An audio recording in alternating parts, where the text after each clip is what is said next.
Doing good. Awesome. Doing good. Great job. Last night was fun, right? It certainly wasn't perfect, but it was kind of, it was history.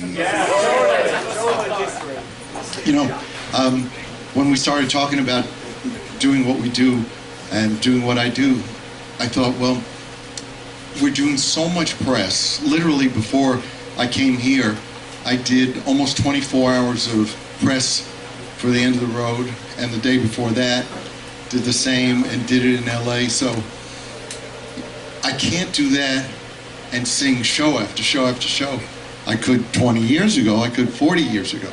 But at this point, it's more important to do great shows. So this is a cool time for us.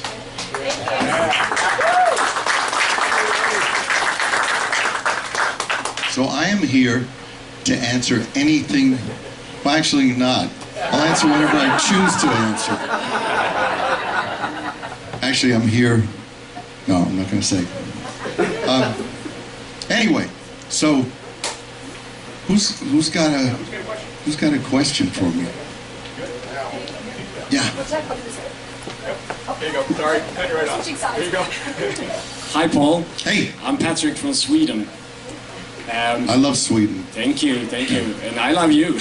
Well, you know. That sounded a little cheesy, I know. No, anyway, that's fine. I'm thinking, when you started to play the guitar, did you ever think about being a lead guitar player, or did you always go for the rhythm guitar player?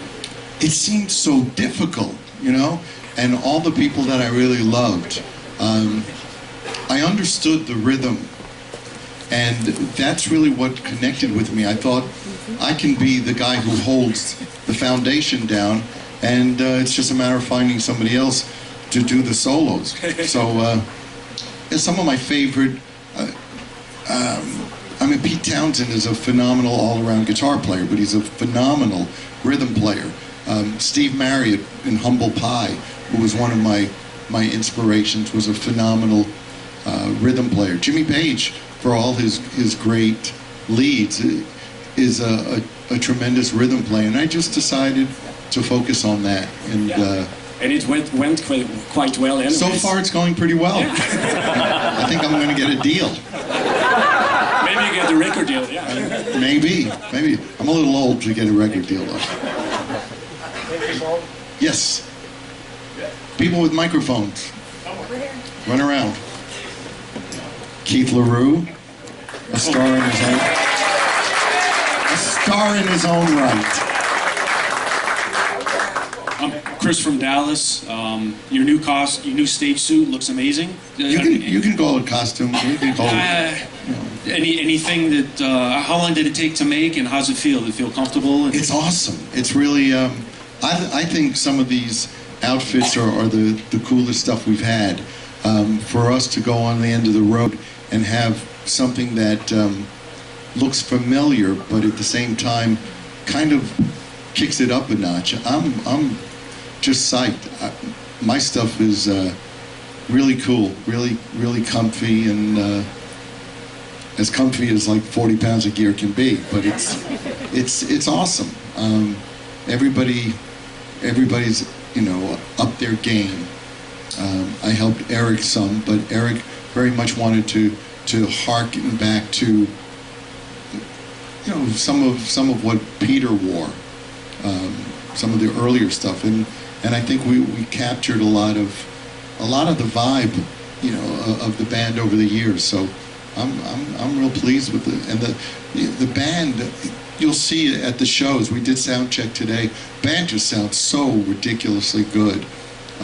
By far, I'm telling you, I think we really worked hard. We've been rehearsing now for over a month, and we're months away from going out, but it just means that much to us. This time it's got to be something very special, and when I was doing sound check today, I was just blown away how solid it is and how good it sounds. It's like, I hate to think that you have to announce that you're calling it quits to really up your game, but we're up in our game.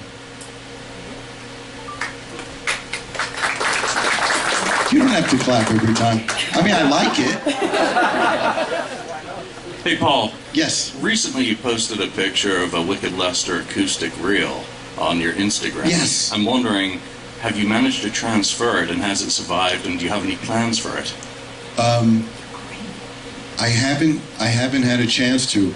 And when you have old tapes, magnetic tapes, which is what we all used to record on, when they're old, they tend to deteriorate, and you may get one play out of it before it just falls apart. So the process is, before you transfer it to digital, you bake it. Literally, you have to bake it to get it to adhere to give you one great shot at it. So I haven't had the time to do it, but it was interesting. I showed Gene the box, and he just went, wow. I found this box that was full. It was almost like a time capsule. This was, I found my taxi driver license in there, which is unbelievable. I found something that most of you don't even know existed, something called a bank book. I said to somebody, hey, look, my bank book. They went, what's a bank book? So my bank book was in there, my taxi driver's license, the original Kiss t-shirt that I made when I played the Diplomat. So, and it's perfect because it's been in this box. No light was in there. So there was a lot of cool stuff. There was all these great tapes, Wicked Lester tapes, and really, really cool stuff. I took some photos from my new book, and my new book comes out April 30th. So there's some cool stuff in there. Thanks, Paul. No applause? I was just kidding. My hands were full. Hi, Joe from Florida, right in front. Hi. Hi, how are you? Good seeing you. Hey, good seeing you. I know where you got your shoes from, but where do you get your jeans? Not Costco. No, not Costco. So help me, I think these were from Macy's. I did G-Star. So I think I bought these on sale at Macy's. So they were only like $400 because they were on sale. No. Isn't it crazy that you pay more to get something that looks like it's falling apart? The new ones, oh, they're $20. Oh, you want something with holes in it? Now you got to pay. Yeah. Over here. Hi, I'm Sigurd from Sweden as well. I've been thinking about the question, and that is, what parts of your career, your Kiss career, are you the most happy with, and what parts are you the least happy with, proud and least proud? There's no getting around that it's 45 years later, and not only is Kiss alive and well, but I meet people like you who tell me stories about how we impacted you, how we inspired you. That's unbelievable. Maybe the best way to inspire other people is to not tell them how to live, but you lead by example. So I think I'm really proud that people come over to me, and just in the last few hours, and tell me stories about how much impact I've had or we've had. So that's a real proud moment. Look, I think there was certainly a period of time where we kind of got lost, but everything. I'm not somebody who regrets anything, because when you look at where you wind up, you couldn't have gotten there without the path that you took. So, am I proud of some of the music we made, or am I proud of some of the decisions? They weren't great decisions, but we really had no choice. The band was going through certain periods of time, and certainly when it was clear that Peter had to go, and we did a couple of albums, we were losing traction from being four-wheel drive. All of a sudden we were three-wheel drive or two-wheel drive. So I wouldn't change anything, but even an Olympiad, even a great athlete who tries their best every time falls short sometimes. But at the end of the day, I think our record is pretty damn good. And it got us here with you. I'm telling you, that's amazing. It really is amazing. Hi, Paul. I'm right here. Ah, Anthony Ciano from Brooklyn. I was at the Rock and Roll Hall of Fame induction ceremony, me too. and I was dressed like I'm dressed right now. I wasn't. It was brought up at the Gene Simmons Vault that now that you're not going to be touring anymore, would you continue to do cruises where you would do it once a year with all your fans who love you and put on a Kiss show but once and have a great time? This is my first cruise and I can't go on any other cruise because... Well, I will tell you that if you choose to, you will be on Kiss Cruise 9.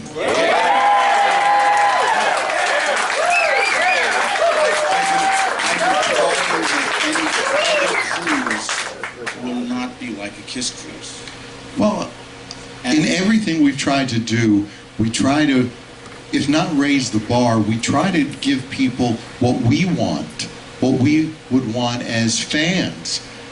And this is the cruise that I would hope that a band that I loved would do.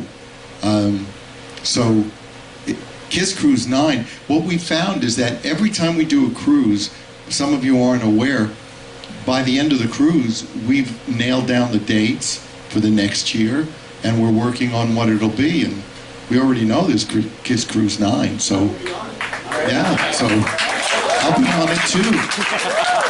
I'm going. This is too much fun. Hi, Paul. Hey.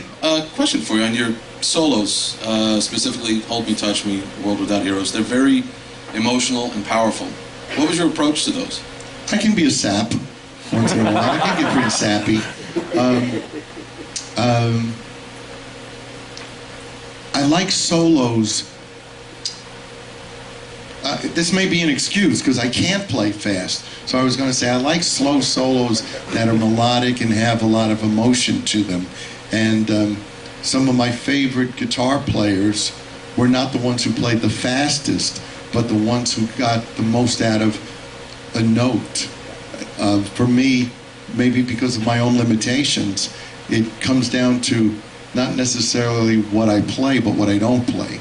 So both those solos are pretty cool. Tommy had a hard time playing World Without Heroes. Not that it's technically difficult, but it's a little off in terms of where you'd be playing. So my solos tend to be very melodic and focus much more on trying to emote, give some sort of emotion rather than showing you how fast I can play, because I can't. And the crowd went wild. Thank you. Thank you so much. Hey, Paul, my name is Scott. I'm from South Florida. I'm a newbie here, and I'm so excited. You guys did an amazing job last night. Thanks to my two friends over here, they convinced me to come here. And you were just saying before that things that you regret and don't regret. The Bandit makeup that you had before, what went from the Star to the Bandit back to the Star? He sighs. It was amazing, all of it. It was very funny because I came up with the Star, which felt very comfortable and felt very much a part of who I am. Which we love. And at some point, and it was quite early on, the president of the record label said to me, "Oh, it's too femme. It's you're too effeminate or whatever." And I punched him in the nose. No. It's too feminine and it's too soft. You should be a bandit. So I did this other makeup, but I was always like, what the hell? What am I, a raccoon? I have no idea. I couldn't figure out why I did it, and it didn't come from me. So after a month or not much more than that, I said, screw it. You know, it's my way or the highway. This is, you know, this is about me, not about you. I have to wear it, and I am KISS, and you basically work for KISS. I just want to thank you. From 1977, I went to Madison Square Garden, sorry, before I was ever driving, and not to talk about age, but you guys are unbelievable. Well, thank you so much. Thank you. Well, thank you for being here. You got some good friends, obviously. How long have you known each other? We've known each other for about 22 years. Well, Or 21. no substitute for time. That's awesome. Thank you.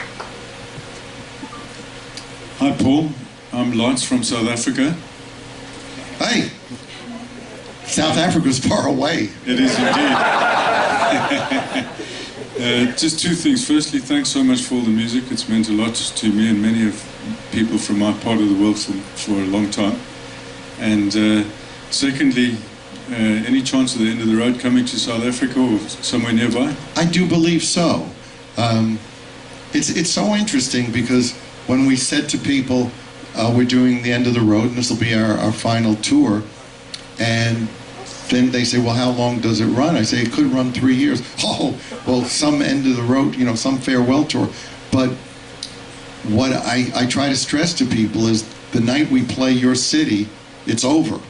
So it could go on for another year or two, but the tour ended once we're in your town. So we're definitely trying to get to some places we haven't, in addition to all the ones where we really feel we want to and need to go back. It really is much more than a concert at this point. It's really a night to celebrate what we did with you. We wouldn't be here without you. So it's one of those. I don't want to say bittersweet because there's nothing bitter about it. It's an amazing time for us all to reflect on where we started and what we did together. So we definitely want to try to get to some countries and to some places that we haven't been, in addition to making sure we go everywhere we have. So hopefully, because I've always heard great things, you know, great things about your country. So very possible. Hey Paul, how you doing? Over here. Oh. Eddie from Orlando, big fan. Now Orlando's much closer than South Africa. Yes, very much so. Huge fan. I want to say thank you first of all for the pre-code for the KISS Cruisers to buy the tickets for anybody else. That's well, yeah, thank you for that. It seemed like it would be torture. I mean, for you to hear that tickets are going on sale and you're on a damn boat. You know, so I really appreciate that. So sure. I got front row for Tampa, so I'm happy about that. And just want to say thank you to your whole team, Keith, Jill, Doug, Matt, Sony, everybody. And my question for you is, in a road tour, do you think they're going to be is there going to be in a live album, maybe, since it's going to be the end? Yeah, I haven't really given it any thought, but it seems appropriate. It seems appropriate that we'll want to document, whether it's video or document with an audio of this. It's a great way to wrap things up. So although it hasn't been planned or thought out, it seems logical. I hope so too. I was just talking to my wife about you. Good or bad? And I'm so proud of you. Thank you. Yeah. That means a lot to me, actually. Yeah. Can I tell? Dan, right? Yes, that's correct, sir. I remember Dan 3 years ago, and he was, I think, not a reflection of who this guy is. He was alcohol fueled, and you know, like a lot of people who drink too much, really kind of out of control. And last year when he came back, he had been sober for a year, and absolutely a different person, just a wonderful, lovely, lovely man. And now it's 2 years. I'm so proud of you, and it's those moments that I go, wow. If I had the littlest part to do with that, then I've done something good. But kudos to you because you did it. Thank you very much. Thank you. Just talking about that, what they've taught me over the last couple of years is it's okay to look back but don't stare. Absolutely. And also I have made my own slogan up, which is staying sober is the new getting pissed. Red is the new black, staying sober is the new getting pissed. Because I've got such a phenomenal lifestyle now. I've just got one thing to point out or ask you. I can't get my head round what it must be like walking through a big cruise liner in the middle of the sea and hearing your voice singing everywhere you go. That must freak you out, does it not?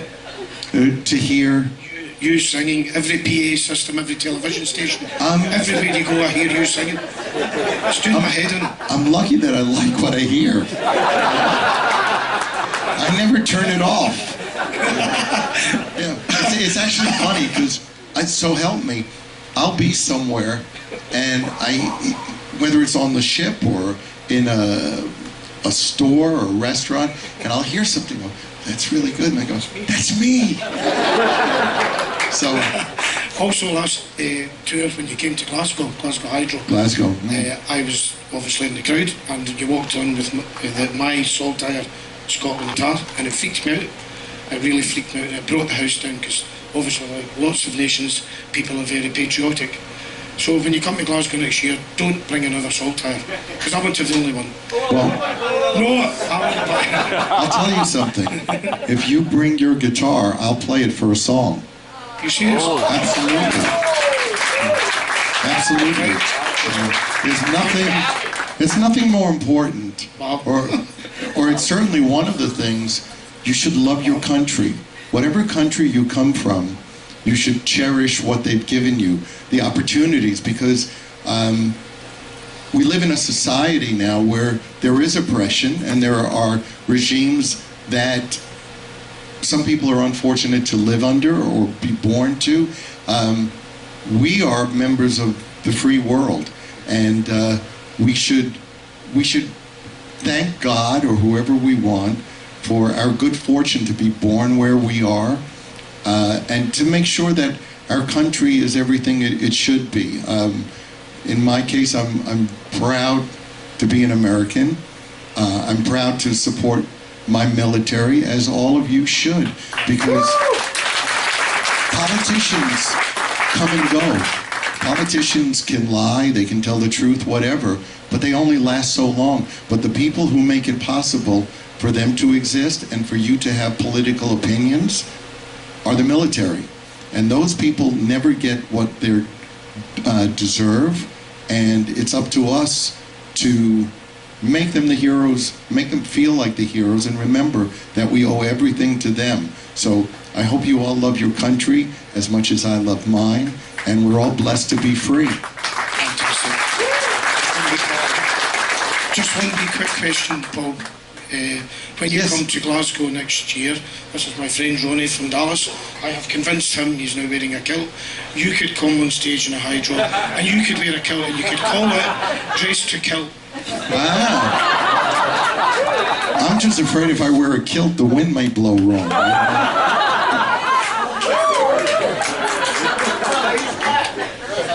That guy's got big balls. Hey. Yes. Hi. I fully support Dress to Kilt because my dad and I are also Scottish, and we will be there next year. So please do. Yeah, I was when I first got into Kiss, I was a teenager, and you didn't really play UK or Europe, and so I never really thought I'd get to see you perform live. So I just think it's really great, and thanks to you guys for going on for so many years now that you've been able to perform for like multiple generations, like my dad's generation and then my generation, and even you go see everyone on the cruise now, and there's little kids, and everyone gets to enjoy that and be a part of that. So thank you for that. It's something that we pride ourselves in. Some bands, God forbid, your younger brother, God forbid your father is at a show. But for us, this is a tribe. This is much more than a rock and roll band and their fans. This is people who share a common belief. That's why we're all on the ship together. We may have differences and come from different places, but there is a spirit that's touched by what we do. And it's humbling for me to think that we could be the magnet that draws so many people together. I look so forward to coming to Scotland. I look so forward to hitting every place because you've made everything possible for me. I always find it interesting that people thank me, but it's very much a two-way street. What we have with our fans is what we call reciprocity. It's reciprocal. It's something that's shared. So it's never lost on us that you are our oxygen. You are our blood. You make it possible for us to exist. Awesome. So I just wondered, because earlier you were talking about some of your inspirations, and so obviously for me being able to see you guys perform live after growing up and being really into the band and stuff was really special. I wondered if when you were younger, or even as you got older, are there any performers, like bands or artists, who made that kind of impact on you when you finally got to see them perform live? I think there was so much music that inspired me. Doesn't mean I necessarily wanted to copy it or imitate it, but it inspired me to find my own footing, my own road. When I was a kid, I just loved rock and roll music. Other kids were out playing cowboys and Indians and things like that. I was just in love with what I would hear on the radio, songs about being a teenager. To me, that's all I ever wanted to be when I was a kid. Being a teenager sounded like everything.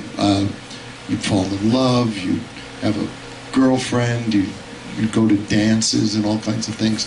So rock and roll was always important to me. And then with time, certainly the Beatles came around, and that was pivotal, because what I loved about the Beatles, besides the fact that the music was so great, was you had this unit. You had four people who looked like they belonged in the same band.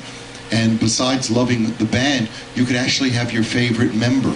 And I think that there's glimmers of that in what we do, although I would never be stupid or big-headed enough to compare us to the Beatles. But if there's an inspiration, that would be the inspiration there. In 1968, I think, in August, I saw Led Zeppelin. And that was truly groundbreaking for me. It was such perfection. It was so perfect. There was such a synchronicity and an unspoken telepathy between those musicians that to this day it's the greatest thing I ever saw. And I remember when I left that show, I said to my friend, let's not even talk about this, because it's anything we say will cheapen. Well, it was almost like a religious experience that was just so magical. So that, and seeing Jimi Hendrix a few times in the beginning, I was very fortunate, because in New York almost every weekend there was a bill of usually 3 bands playing for $3, $3, $4, and $5. You could see Zeppelin, you could see Hendrix, you could see Derek and the Dominoes, Clapton, you could see all these great people. So I grew up in a time where going to what was called the Fillmore East, which was an old theater. And the great thing about these old theaters was the acoustics and the fact that you were always close. And the people who I saw play, they dressed great, but they never lost sight of that rock and roll can be almost a religion, and that somebody can be up and preach the gospel. And that's far more important than a smoke machine or a bomb or anything else. At the core of what you do has to be your passion for what you believe in. And those people who I saw who meant the most to me were people who just sweated out this fervor, this love of the music. And at the end of the day, for me, Kiss is ultimately that. We've dressed it, we've chromed the engine, we put a great paint job on it, but at the heart of it is a great motor. I think Kiss is based on a passion for what we do. And that's why I love sometimes doing shows like we'll do here, where we don't have any special effects. And it really comes down to just preaching the gospel.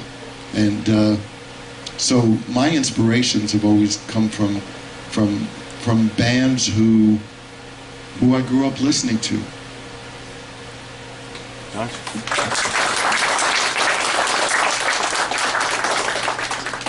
Hi, Paul. It's Ellen. Of course it is. First time cruiser, and it's awesome. It's been a really good time so far. Curious to how you stay in shape when you're on the road, and with all the food and drink in our faces, we haven't made it to the gym just yet. Curious to how you stay in shape and what your bicep and tricep regimen is. I eat heavy food, so it's. I'd love to take credit and say, gee, you know, I'm spending all my time working out, but it's not really true.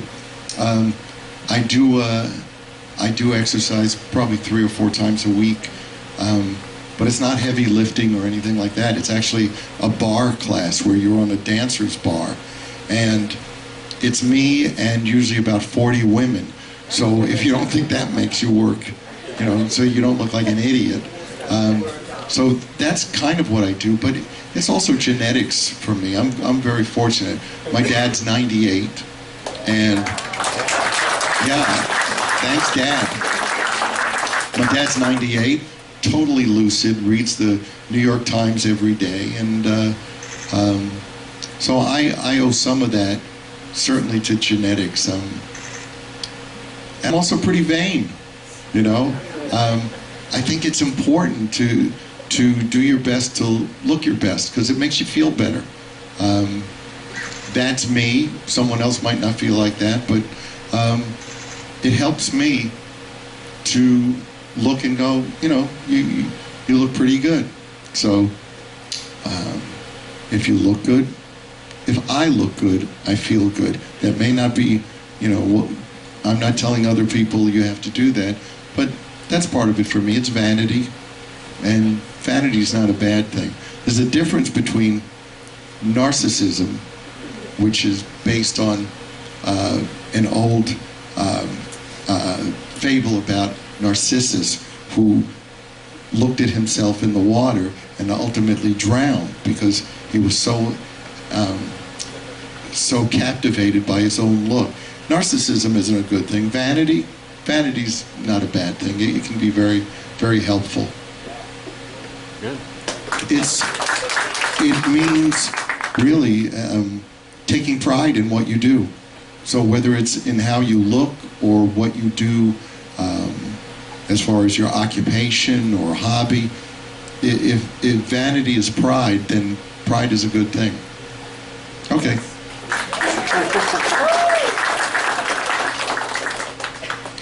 Hey, Paul. I'm Dana from Detroit Rock City. Yeah, there you go. All right, so a little over 20 years ago, you were able to perform as the Angel of Music in the Phantom of the Opera. At that time, I was not really old enough to truly appreciate your work in that.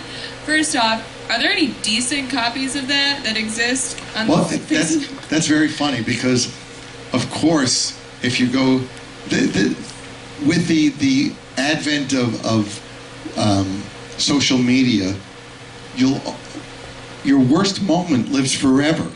So if you fall on your ass, everybody goes, oh, he must have fallen on his ass every night. So it's true. The 1 or 2 things that I've seen on YouTube, one of them is horrible, you know. So If you listen to that, yes, my voice cracked on a B, on an important note. But I actually have a really good copy of the whole show, and at some point I will sneak it, at least parts of it, to Keith, and he can post it, because it was an amazing time, and I didn't get standing ovations every night because people were running for the door. And it was the hardest work I've ever done, and also maybe some of the most gratifying work I've ever done. It was totally consuming, left me no time to do anything else. And when you dive into something where you have really no experience, but you have the raw talent, it's very difficult. But I was very, very fortunate to have a cast of incredible people. Some of them are still doing Broadway now, who both respected and admired how much work I put into it, and it was an amazing, amazing experience for me. Something I'll never forget. Thank you. Hey, Paul, I'm Chris from Pennsylvania. I just want to know how your sneaker deal with Puma came about, and are there going to be others? Because these things are very comfortable. They are. Who's got Pumas? Me. If there's a lesson in this, the lesson is you don't need an invitation from somebody to pursue something or go after something. People have said to me, so how'd that come about? Did they get in touch with you? No. Now, I'm in a slightly different position than some people, because with fame and notoriety, people may give you an opportunity that others don't. How did the deal come about? I got in touch with them.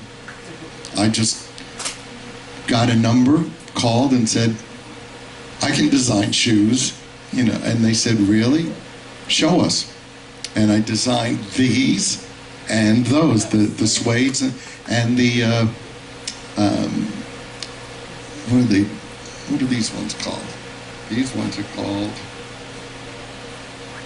breakers.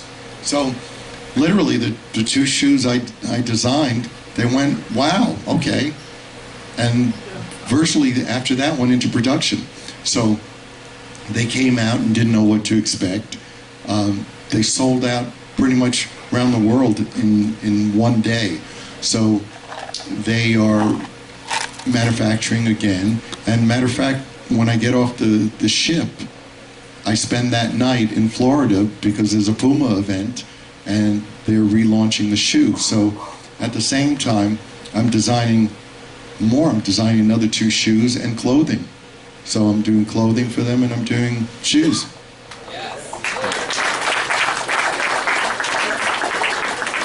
Well, everything takes time, and I think we're looking at, within the year. It takes time for everything to get done. The event in Florida, I don't know. I don't know. It's the night that we land, so I have no idea. Somebody will get me there.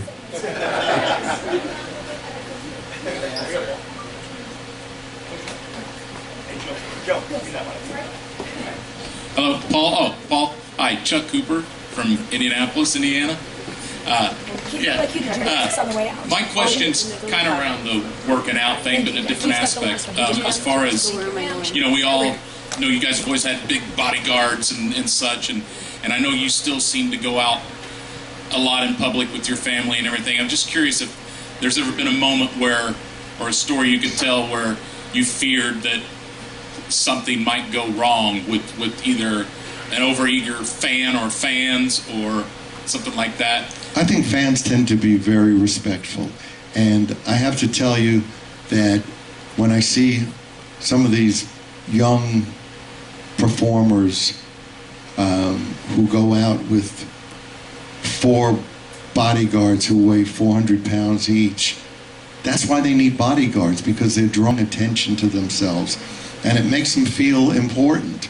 The truth is, you don't need you certainly don't need 4 guys. And the truth is, when I see most of those guys who these celebs have with them, they're nothing more than club bouncers. They're the guys that are at the front door who open the velvet rope to let somebody in. If you want a real security guy, he should look like everybody in this room and be able to kill you in a minute. You know, you don't need somebody who's so big that the only thing that they can do is sit on you. So I often don't have anybody with me, and if I do have somebody with me, it's not somebody who I'm going, hey, look at this big guy I have next to me. There can be somebody there, and their purpose isn't to draw attention. Their purpose should be to let you get on with your life. So I didn't become famous to cut myself off from people. Hopefully, when I'm not with my family, and if I run into, when I was coming here, I ran into some people. I take photos and talk to people. I would feel horrible if I cut myself off from people. But at the same time, the idea of walking around with a bunch of sumo wrestlers, you know, that's just young and dumb. And one other thing, my friends would kill me if I didn't ask you. Indiana got missed on this first leg completely. Indy, Terre Haute, home of the Kiss Army, original. Will you be coming back around and hitting those dates, I guess, later on in the tour? That's the first leg. That's the first leg. There's lots more dates to be announced. That's what I told them. Be patient. They'll be here. Be patient. Thank Be you. patient. We're not forgetting anybody. Yeah, you've mentioned that you've obviously got a huge range of musical tastes, and you have your soul station. Yeah. I love soul music as well. And now that the end of the road is coming with Kiss, I just wondered if you foresaw some more soul station. And since you love Glasgow so much, we have some beautiful, intimate venues that would be perfect for such a show. Yeah. There is an offer to do an album, and there will be lots more shows. I love those people.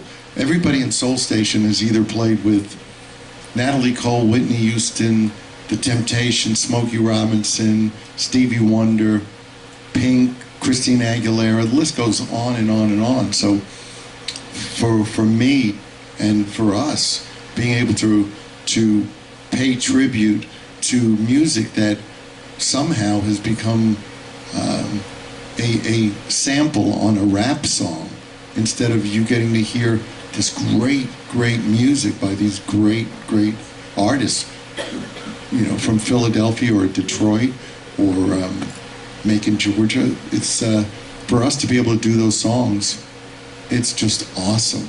It's really great. So yeah, definitely going to continue.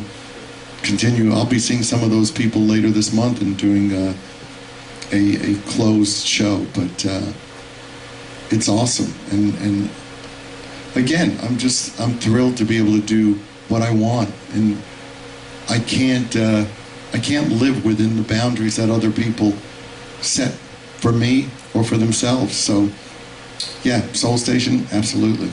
Yeah. Hey, Paul, we got one more over here.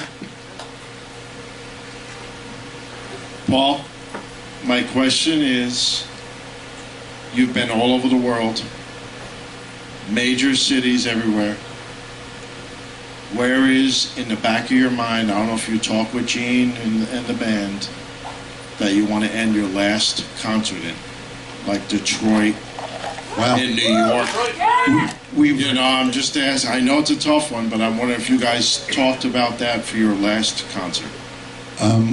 We've talked about it, but not a lot.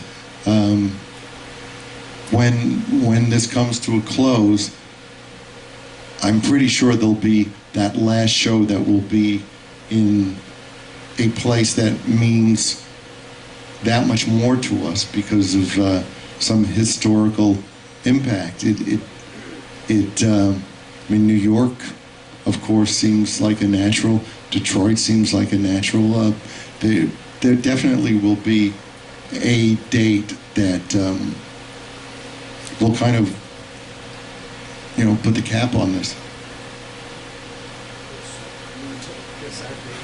There you go. You gotta go. Are you throwing me out now? You gotta go. You guys don't know. I mean, one of the things working for KISS has been so cool is everyone said you're going to go work with someone that you really like, and that's a bad thing to do because you're going to find out what they really like. And Paul's really the real deal. He has to go. We have to get through this next thing because a lot of people don't know. I mean, they're working on content tonight. They have a 2-hour meeting at 11 o'clock where they're literally going through everything for the stage, video, and everything. He works constantly on this. Paul and Gene love KISS. There's no doubt. Keith, let's hear it for Keith.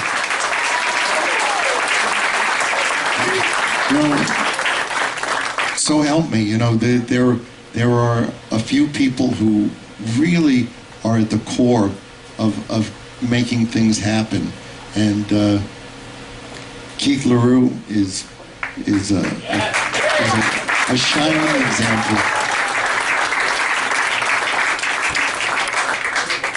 And with that, I will bid you a fond farewell for the night.